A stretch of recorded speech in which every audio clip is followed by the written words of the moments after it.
Batez ere azpimarratu nahiko genituzke 3 ideia.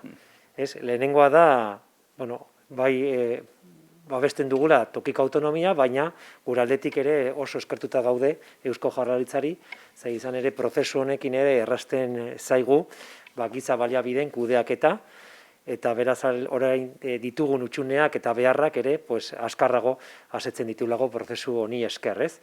Azken finean kontuan izan behar dugu prozesu honekin, orain hutsuneak dauden lanpostu horiek eraginkorrago, azkarrago eta malgutasunarekin betetzen ditugulako, ez?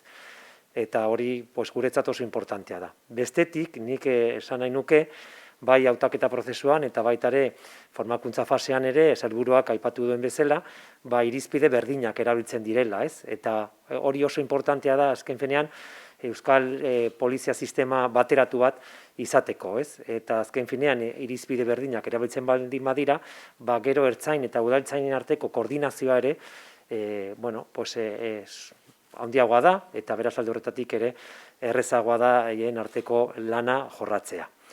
Eta azkenik, nik esango nuke, oso eraginkorra izan dela prozesu hau eta jarraituko da izaten, ze izan ere, azken 5 urte hauetan, eta deialde bateratuari esker, udal guztietako udaltzaingoaren 25% berritu delako.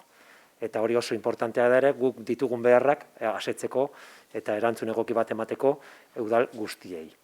Por lo tanto,